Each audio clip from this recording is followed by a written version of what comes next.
Physics में आप सबका स्वागत है। प्यारे बच्चों, आज का जो टॉपिक है बच्चों वो है derivation of balance condition from Kirchhoff law. Kirchhoff के नियम से व्हीटस्टोन सेतु की संतुलन अवस्था। ठीक है बच्चों, और बच्चों बहुत ही महत्वपूर्ण है। यदि आपको किरचॉफ का नियम पूछा जाता है, द्वितीय नियम, तो आप उसमें भी इसको आप दे सकते हैं बच्चों। तो सबसे पहले हमने आपको बताना है संतुलन की अवस्था। ठीक है बच्चों, ये टॉपिक बच्चों मैंने कल भी आपको बता दिया था कि संतुलन की अवस्था कब होती है। Balance condition.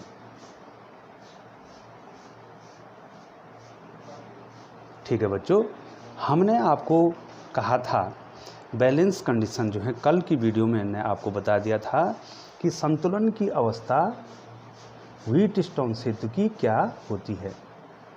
ये होती है बच्चों, यदि धारा मापी में कोई विक्षेप नहीं आता है। यदि धारा मापी में कोई विक्षेप नहीं आता है, अर्थात धारा नहीं बहती है। ठीक है बच्चों, यदि धारा मापी में कोई विक्षेप नहीं आता है तो इसका मतलब कि उसमें कोई धारा नहीं बह रही है। इस स्थिति में जो क्वाड्रिलेटरल आपका है या समचतुर्भुज है, उसकी जो चारों भुजाओं में लगाई गई जो प्रतिरोध है, किन्हीं दो संगत भुजाओं का जो प्रतिरोधों का अनुपात है, अर्थात P/Q बराबर R/S के बराबर होगा। ये है बच्चों व्हीटस्टोन ब्रिज की बैलेंस कंडीशन।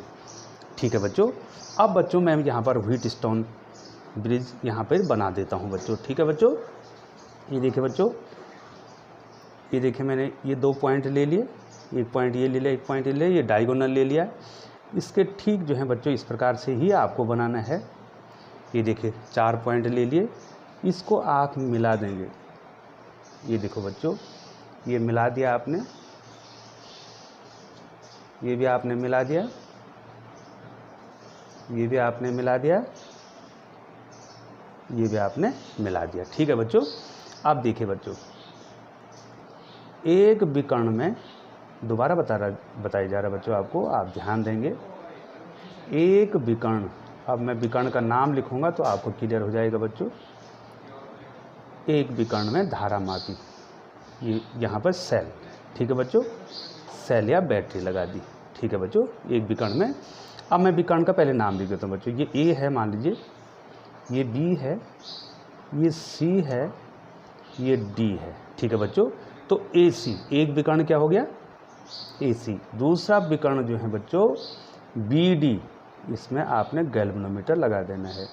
गैल्वेनोमीटर जी आपने लगा दिया बच्चों। ठीक है बच्चों, तो यहाँ पर जो है बच्चों, यहाँ पर मैं आपको अगर बताऊँ तो भुजा के, अब प्रतिरोध भी लिख देता हूँ बच्चों। चलो मैं रेड पेन से लिख देता हूँ प्रतिरोध।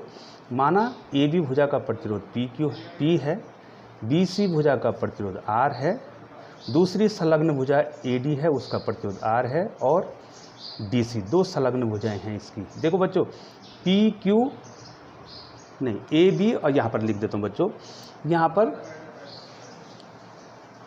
संलग्न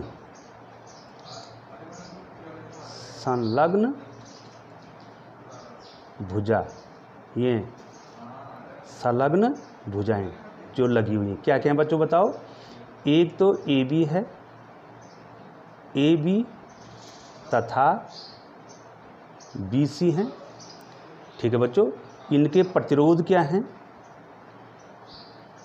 इनके संलग्न भुजाओं के प्रतिरोध प्रतिरोध क्या है बच्चों, P तथा Q है, देखो बच्चों, है ना। और दूसरी संलग्न भुजा क्या है बच्चों, AD और DC, AD तथा DC। तो इनका प्रतिरोध क्या है बच्चों, इनका जो प्रतिरोध है, ये देखिए बच्चों, इनका जो प्रतिरोध है वो क्या है, R तथा S। ठीक है बच्चों, ये हो गया, है ना। अब यहाँ पर जो है विकर्ण, अब मैं यहाँ पर आपको बता रहा हूँ विकर्ण। पहले क्या बताया बच्चों मैंने, संलग्न भुजाएं, तो 4 भुजाएं होगी, 4 प्रतिरोधों द्वारा दिखा दिया। कैसे क्रम में लगाए बच्चों, श्रेणी क्रम में लगाए।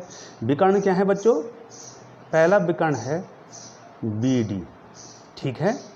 BD विकर्ण में आपने क्या लगा रखा बच्चों, धारा मापी, इसमें आपने धारा मापी लगा रखा है। दूसरा विकर्ण क्या है बच्चों,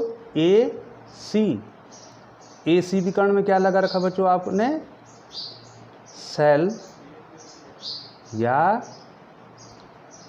बैटरी। ठीक है बच्चों, सेल या बैटरी, जो सोर्स है उसका विद्युत वाहक बल E। ये देखिए बच्चों आपको दिखाई दे रहा है। ठीक है बच्चों, तो संलग्न भुजाओं का अनुपात बराबर होगा। इसका सिद्धांत क्या है, सिद्धांत के मैं यहाँ पर थोड़ा लिखता हूँ, मैं चित्र में जाऊँगा। संलग्न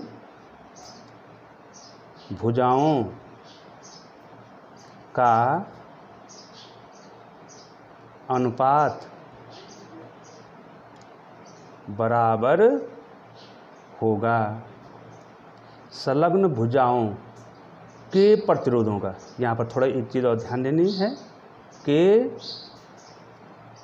प्रतिरोधों का अनुपात बराबर होगा। तो क्या है बच्चों संलग्न भुजाएं, देखो AB और BC हैं, तो इनका अनुपात क्या हो जाएगा बच्चों, P/Q हो जाएगा। दूसरी संलग्न भुजाएं क्या है बच्चों, ये देखो बच्चों, मैं पहले चित्र नहीं, एक संलग्न भुजा है AB, ठीक है बच्चों, थोड़ा मैं नीचे कर लेता हूँ इसको। ये देखिए, पहली संलग्न भुजाएं क्या हैं, AB और BC, प्रतिरोध क्या है, P और Q। दूसरी संलग्न भुजाएं क्या हैं, AD और DC, तो क्या है, R और S। तो इनका जो अनुपात क्या होगा बच्चों बताइए, P/Q बराबर R/S। तो ये है बच्चों संतुलन की अवस्था, ये है संतुलन की अवस्था। अब जो है बच्चों थोड़ा सा जो है मैं इस चित्र में चलता हूँ, फिर मैं इसको डेरिवेट करूँगा बच्चों।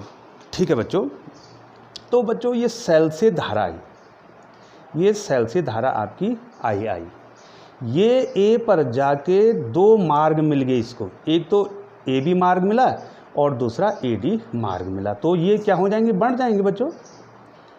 पहले में धारा I1 और दूसरे में धारा I2 हो जाएगी। मान लीजिए अब आपको किरचॉफ का नियम निकालने के लिए इसको मानना पड़ेगा। मान लीजिए B और D जो है एक विभव पर नहीं है, ठीक है, अर्थात इनके बीच विभवांतर जो है शून्य नहीं है। तो उस स्थिति में क्या होगा, इसमें भी धारा बहेगी थोड़ी देर के लिए। बच्चों आप पहले ही कैसे कह देंगे कि जो है इसमें धारा नहीं बहेगी। पहले तो आपको मानना पड़ेगा कि मान लीजिए इसमें धारा IG जा रही है। देखो बच्चों मैंने क्या लिखा है बच्चों, IG इसमें धारा जा रही है, ठीक है बच्चों। तो जब जो है इसमें BD में धारा जा रही है तो ये I2 धारा ऊपर नहीं जाएगी। ऐसा कभी नहीं हो सकता है। आप किसी को ये बोल दें कि ये लाल भी है और ये काला भी है, या तो लाल होगा या तो काला होगा, अर्थात धारा या तो B से D की ओर जाएगी और या तो D से B की ओर जाएगी। ठीक है बच्चों, ऐसा नहीं हो सकता है कि धारा कहाँ जाएगी, B से D की ओर भी जाएगी और D से B की ओर जाएगी। इसका मतलब तो ये हो जाएगा कि कभी इसका विभव ज़्यादा है कभी इसका विभव ज़्यादा है। ये कभी नहीं होगा बच्चों। या तो B का विभव ज़्यादा होगा, तो मान लीजिए B का विभव ज़्यादा है तो वो कहाँ जाएगा, D की ओर जाएगा। तो बता तो दिया मैंने, इसमें कितनी धारा जा रही है, IG धारा। अब बच्चों ये बताओ, जब I1 धारा यहाँ से गई तो इसमें इतनी धारा यहाँ चलेगी, तो इसमें कितनी धारा गई उसमें घटाने देंगे, तो इसमें कितनी धारा जाएगी बच्चों, I1 माइनस IG धारा। वो तो उस कंडीशन में होगा जब हम ये मानेंगे कि मान लीजिए ये एक विभव पर नहीं है। ठीक है बच्चों। अब इधर देखिए बच्चों, यहाँ से धारा कितनी आई I2, तो ऊपर तो उसने जाना नहीं है क्योंकि दो कंडीशन तो हो नहीं सकती है, तो वो कहाँ चले जाएगी सीधे बच्चों, वो S में चली जाएगी। और यहाँ से कितनी धारा आ रही है, ये देखो बच्चों, यहाँ से I1 IG धारा आ रही है और यहाँ से I2 धारा आ रही है, तो दोनों का योग कितना हो जाएगा बच्चों, I2 प्लस G। ये देखो बच्चों, अब ये दोनों धारा यहाँ पर मिली, अब जोड़ो बच्चों, इसको जोड़ो तो देखो बच्चों, IG कट गया तो I1 धन I2 नहीं आ गया, और I1 धन I2 किसके बराबर हो जाएगा, I के बराबर हो जाएगा। ठीक है बच्चों। तो अब हमने जो है बच्चों आपको किरचॉफ के द्वितीय नियम से इसको, अब बच्चों इतना समझाने के बाद अब जो है हम किरचॉफ के द्वितीय नियम से व्हीटस्टोन सेतु की संतुलन अवस्था को निकालेंगे बच्चों। तो बच्चों इस फिगर को मैं स्पष्ट रूप से जो है एक बार फिर बना देता हूं बच्चों, आप ध्यान देंगे। इस प्रकार से बच्चों जो है आपने 4 पॉइंट ले देने हैं। ये देखो बच्चों, ये पॉइंट ले लिया, एक पॉइंट मैंने यहाँ पर ले लिया बच्चों देखो, और एक पॉइंट मैंने यहाँ पर ले लिया बच्चों। अगर आपके पास जो है स्केल नहीं है तो आप बना सकते हैं बच्चों हैं। तो सबसे पहले इन दो संलग्न भुजाएं, ये देखो बच्चों, बार बार आपको ध्यान देना है, ये दो संलग्न भुजाएं हैं और यहाँ पर ये दो क्या हैं, संलग्न भुजाएं हैं। इधर देखो, ये दो संलग्न भुजाएं बन गया ना बच्चों। यहाँ पर नाम क्या दे दिया बच्चों, ए, यहाँ पर नाम क्या दे दिया, बी, ए बी और बी सी, ये संलग्न भुजाएं हैं। और यहाँ कौन है संलग्न भुजाएं, ये डी हो गया, तो ए डी और डी सी क्या है, संलग्न भुजाएं हैं। क्या किया बच्चों, किरचॉफ ने क्या किया बच्चों, किरचॉफ ने 4 प्रतिरोधों को लिया और एक व्यवस्था बनाई। वो व्यवस्था क्या है, समचतुर्भुज बनाया उसने, अर्थात उन 4 प्रतिरोधों को समचतुर्भुज की 4 भुजाओं द्वारा दिखाया। कैसे क्रम में, श्रेणी क्रम में। ठीक है, श्रेणी क्रम में लगाया इनको और एक चतुर्भुज बना दिया, समचतुर्भुज क्वाड्रिलेटरल इन्होंने बना दिया। ठीक है बच्चों। अब देखो ये 4 प्रतिरोध क्या हैं बच्चों, P, Q, R और S। ये देखो 4 प्रतिरोध हो गए बच्चों। ठीक है बच्चों, कितने प्रतिरोध हो गए, 4 प्रतिरोध हो गए। एक विकर्ण में, ये देखो बच्चों, एक विकर्ण में धारा मापी, ये देखिए बच्चों, और दूसरे विकर्ण में उन्होंने सेल या बैटरी लगा दी।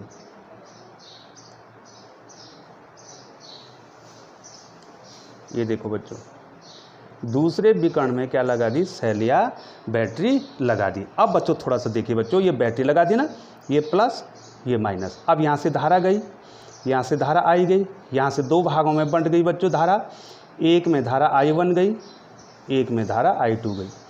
अब यहाँ पे B पर अगर मान लीजिए जो है B और D समान विभव पर नहीं है तो क्या हो, मान लीजिए B ज़्यादा विभव है तो धारा मान लीजिए गैल्वेनोमीटर में थोड़ी देर के लिए, बाद में तो मैंने इसको 0 करना है, लेकिन थोड़ी देर के लिए मान लीजिए यहाँ से धारा कितनी IG आ रही है।